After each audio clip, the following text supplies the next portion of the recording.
Company की director Kong को kidnap करके उसे काफ़ी ज़्यादा टॉर्चर करती है एंड कहती है कि मैंने तुम्हें बिल्डिंग खाली करवाने का काम दिया था, अब मैं तुम्हें एक दूसरा चांस दे रही हूँ, इसमें कम हो जाना चाहिए। दूसरी तरफ सियोना देख रही थी कि उसने अपने सारे कर्जे के पैसे भर दिए हैं एंड अब वो फ्री है। वो जुनू से कहती है कि मैं तुम्हें ट्रीट देना चाहती हूँ क्योंकि तुमने मेरी काफ़ी मदद की है। वो कहता है कि ठीक है, लेकिन इस बार हम किसी महंगे रेस्टोरेंट में जाएंगे। उसके बाद जुनवो अपने घर चला जाता है। जब वो सो रहा था तो फिर से उसे सियोना का सपना आता है। वो उस सपने से उठकर उस ब्रेसलेट को देखने लगता है। अगले सीन में वो अपने पुराने लैंड ओनर के पास था। वो उसे कहता है कि ये ब्रेसलेट चमक रहा था। तो वो अंकल कहते हैं कि तुमने ये कहा कि ये चमक रहा था, क्या इसके अंदर किसी ने लाइट फिट कर दी है? फिर वो उसे एक न्यूज़पेपर दिखाते हुए कहते हैं कि ये ब्रेसलेट भले ही मामूली हो, लेकिन ये उतना ही ज़्यादा पुराना है।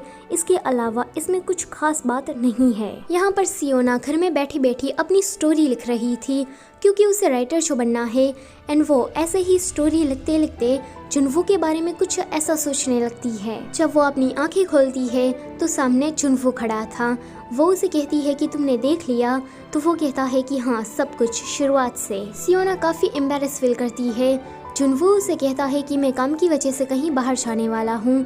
वो सोचती है कि ये बेसमेंट जाने से पहले ये सारी बातें मुझे क्यों बता रहा है, कहीं ये मुझे पसंद तो नहीं करता ना। लेकिन जुनवो तो उसका ये भ्रम एक ही सेकंड में ये कह के तोड़ देता है कि तुम मेरे जाने के बाद उन दो भाई बहन का ध्यान रखना। सियोना कहती है कि हाँ, रख लूंगी। उसके जाने के बाद कहती है कि ये कितना पत्थर दिल इंसान है। आगे जुनवो के दूसरे सिटी में जाने के बाद कांग सियोना के पास आता है। वो उसे कहता है कि तुम्हारे डैड ने मेरे पास से 7 साल पहले एक और लोन लिया था एंड इस वाले लोन में तुमने मुझे 1 रुपया भी नहीं चुकाया है। जल्दी से मुझे मेरे पैसे वापस करो, वरना ये तुम्हारी बिल्डिंग मेरी हो जाएगी। ये सुनकर सियोना काफी शॉक हो जाती है। वो दोनों भाई बहन सियोना को मिलने के लिए बुलाते हैं, लेकिन सियोना इतनी ज्यादा परेशान थी कि वो नहीं चाहती। ये दोनों भाई बहन उस जगह से बस निकलने ही वाले थे कि तभी ही वहाँ पर फीमेल रीपर आकर उस लड़की को पकड़ लेती है। अगले सीन में वो लड़की गॉड के पास थी। गॉड से कहते हैं कि तुम्हारे जैसे लोगों को पकड़कर हम पृथ्वी में बैलेंस बनाए रखते हैं। मैंने तुम्हें यहाँ पर इसीलिए बुलाया क्योंकि मैं चाहता हूँ कि तुम हमारे लिए काम करो। वो लड़की थोड़ा सोचने के बाद कहती है कि मेरे भाई का क्या होगा। गॉड से कहते हैं कि ओए लड़की, तुम मेरे सामने खड़ी हो तो तुम्हें पहले अपनी फिक्र करनी चाहिए, ना कि अपने भाई की। वैसे तुम उसकी चिंता मत करो। अगर तुम मेरे प्रपोजल को एक्सेप्ट करती हो तो मैं तुम्हारे भाई की जिंदगी को हेवन बना दूंगा। ये सुनकर वो लड़की मान जाती है। गॉड उसे एक चाय पीने को देता है। इस चाय को पीने के बाद वो लड़की अपनी सारी पुरानी यादों को भूल जाती है। पैसे ना मिलने पर कांग कुछ लोगों को लेकर सियोना के घर आता है और उसका सामान तोड़फोड़ करने लगता है। सियोना देखती है कि ये कांग उसकी बिल्डिंग के प्रॉपर्टी पेपर्स को ढूंढ रहा है, तो वो जल्दी से उन पेपर्स को लेकर किचन में जाकर छुप जाती है। उसके साथ सुना और वो आंटी भी थी। सियोना जल्दी से इंस्योप को कॉल करने लगती है, लेकिन तभी ही कांग दरवाजा तोड़कर घर में घुस जाता है। कांग उसे कुछ कर पाता उससे पहले ही इंस्योप वहां आ जाता है एंड उन लोगों को लेकर बाथरूम में चला जाता है। कांग कहता है कि क्या मजाक है, मुझसे बचने के लिए अब ये लोग बाथरूम में जाकर छुपने लगे। लेकिन जैसे ही वो बाथरूम का दरवाजा खुलता है तो वहाँ पर कोई भी नहीं था। इसका मतलब ये है कि इंस्योप के भी पास पावर है। यहाँ इंस्योप इन तीनों को लेकर किसी दूसरी जगह पर आ गया था। कांग एंड बाकी सारे गुंडे शॉक थे कि अभी अभी यहाँ पर क्या हुआ था, लेकिन तभी ही वहाँ पर इंस्योप आता है। वो उसे बाथरूम में आने को कहता है तो ये लोग उसके पीछे पीछे चले जाते हैं। इंस्योप इन्हें किसी प्रोसिक्यूटर के ऑफिस में लेकर आया था। ये वाला सीन यहीं पर ही कट होता है। अगले सीन में इंस्योप सियोना से कह रहा था कि बचपन से ही मेरे पास ऐसी सुपर पावर है कि मैं जहाँ चाहे वहाँ जा सकता हूँ, लेकिन बचपन से ही मैंने इस पावर को काफी कम बार ही यूज किया है। सियोना कहती है कि आज तुमने मेरी काफी मदद की है तो इसके लिए थैंक यू। मैं तो यहाँ पर समझ गई हूँ कि तुम्हारे पास सुपर पावर है, लेकिन तुम ये बात उन दोनों को कैसे समझाओगे? इंस्योप कहता है कि मैं कुछ न कुछ तो कर ही लूंगा। डिटेक्टिव कांग और उसकी टीम को छोड़ देते हैं क्योंकि उन्हें ऐसा लगता है कि ये लोग बस ऐसे ही यहाँ पर आ गए। कांग जब अपने घर जा रहा था तभी ही टाइम स्टॉप होता है एंड जुनवू आकर कांग को किडनैप कर लेता है। यहाँ जुनवू कांग को इतना ज्यादा टॉर्चर करता है कि वो डर के मारे इस सपने से उठ जाता है। वो सोचता है कि यह सपना था या फिर हकीकत थी, उसे कुछ भी समझ में नहीं आ रहा था। तो वो अपना लॉकर चेक करने के लिए जाता है। उसका लॉकर पूरा खाली था, उसमें 1 रुपया भी नहीं था एंड बस एक नोट लिखा हुआ था कि ये तुम्हारा सपना नहीं है। ये पढ़कर तो भाई कांग को लकवा ही मार जाता है। दूसरी तरफ सियोना अपने घर का सामान समेट रही थी। वो अपने डैड की तस्वीर को देखकर रोने लगती है एंड सोच रही थी कि हमेशा उसके साथ ही ऐसा क्यों होता है। तभी ही वहाँ पर जुनवू आता है एंड उसे कहता है कि तुम चिंता मत करना, अब वो कांग तुम्हारे पास से पैसे मांगने के लिए नहीं आएगा। सियोना उसे कहती है कि क्या तुमने फिर से मेरी मदद कर दी?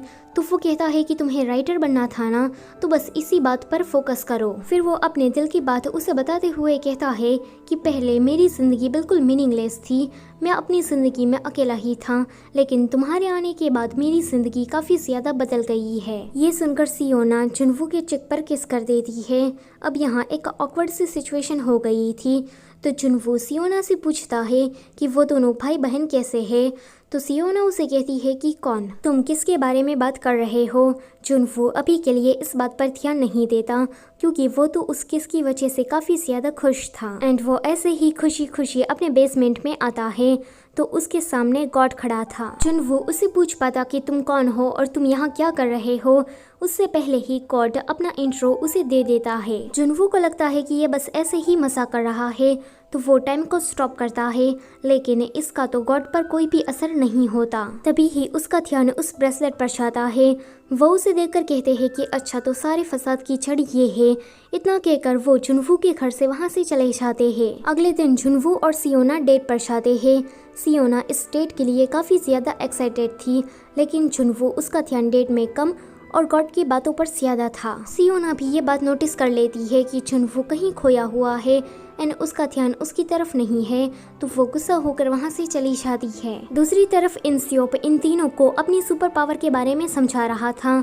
ये तीनों लोग सोचते हैं कि अभी तक जो हमारी मदद करता आ रहा है वो इंसियोप है। ये तीनों तो इंसियोप को अपना हीरो मानने लगते हैं। जुनवू का पुराना लैंड ऑनर गॉड से मिलने के लिए जब जाता है तो गॉड उसे सीनियर कह के बुलाते हैं। वो अंकल कहते हैं कि मैं तो बस यहाँ पर ड्रिंक के लिए आया हूँ। तो गॉड कहते हैं कि मुझे पता है कि आप यहाँ पर उन दोनों और उस ब्रेसलेट की वजह से आए हैं। ये वाला सीन यहीं पर ही कट होता है। अगले सीन में हम देखते हैं कि सियोना काफी ज्यादा परेशान थी क्योंकि जुनवू ने उसे छोड़ दिया था। तभी ही वहाँ पर इंसियोप आता है। वो उसका चेहरा देखकर कहता है कि क्या तुम्हें किसी ने डम कर दिया है? वो कहती है कि तुम यहाँ से जाओ और मुझे परेशान मत करो। इंसियोप कहता है कि इसका मतलब ये है कि सच में उस बेसमेंट ने तुम्हें रिजेक्ट कर दिया। सियोना चिल्लाकर उसे कहती है कि तुम यहाँ से जाते हो या फिर मैं तुम्हें मार कर भगाऊं। इतना कहकर वो खुद ही वहाँ से जाने लगती है। उसके सामने जुनवू खड़ा था, लेकिन वो उसे इग्नोर करते हुए इंसियोप के साथ वहाँ से चली जाती है। अगले सीन में सियोना ड्रंक थी, लेकिन फिर भी उसे ड्रिंक करनी थी। तो इंसियोप उसे कहता है कि तुम्हें इतनी ज्यादा भी नहीं पीनी चाहिए। उन तीनों लोगों को म्यूंगचुन दूर से देख रहा था। वो सोचता है कि गॉड ने उसे कहा था कि अगर तुम उस टाइम स्टॉपर को पकड़ने के लिए जाओ तो तुम्हें पहले उस लड़की को पकड़ना होगा। तभी ही वहाँ पर जुनवू आता है।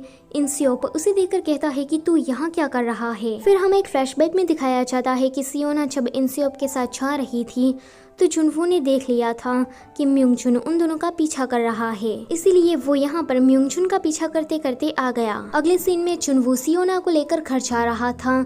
तभी ही रास्ते में उसे म्यूंगचुन मिलता है। म्यूंगचुन जैसे ही जुनवू को पकड़ने की ट्राई करता है, तभी ही वहाँ पर इंसियोप आकर इन दोनों को लेकर वहाँ से भाग जाता है। इंसियोप जुनवू से कह रहा था कि मुझे पता ही था कि एक ना एक दिन ये लोग मुझे पकड़ने के लिए आएंगे ही, इसीलिए मैं अपनी पावर्स का ज्यादा यूज नहीं करता था। जुनवू उसे कहता है कि तुम्हें रिपर्स के बारे में पता है? तो वो कहता है कि हाँ, मेरे डैड उन लोगों की ही वजह से मर गए। यहाँ म्यूंगचुन और बाकी सारे रिपर्स इंसियोप को पकड़ने के लिए उसके घर पर आए थे, लेकिन वहाँ इंसियोप नहीं था। तभी ही म्यूंगचुन की नजर इंसियोप के बचपन वाले फोटो पर जाती है एंड वो उस फोटो को बड़े ध्यान से देखने लगता है। अगले दिन सियोना जब उठती है तो जुनवू उसके बाजू में ही सोया हुआ था। वो उसे कहती है कि कल पीने की वजह से मैंने काफ़ी हंगामा कर दिया, तो प्लीज़ मुझे माफ़ कर देना, आगे से ऐसा कुछ नहीं होगा। जुनवो कहता है कि ये सब तो ठीक है, लेकिन कल रात तुम काफ़ी अजीब तरीके से मतलब टेढ़ी मेढ़ी सो रही थी। तभी ही वहाँ पर इंसियोप आकर कहता है कि पता नहीं सुबह सुबह मैंने क्या देख लिया, अब तो मेरा पूरा दिन खराब जाएगा। अगले सीन में वो लोग किसी रेस्टोरेंट में हैंगओवर सूप पी रहे थे। इंसियोप जुनवो से कहता है कि तुम सियोना का ध्यान रखना, मैं जा रहा हूँ अपने रास्ते। सियोना कहती है कि मुझे ज्यादा पीने की वजह से पेट में दर्द हो रहा है, तो मैं रेस्ट रूम होकर आई। ये सुनकर ये दोनों एक साथ खड़े हो जाते हैं। तो सियोना कहती है कि क्या अब तुम दोनों मेरे पीछे आने वाले हो? ये दोनों ही कहते हैं कि नहीं।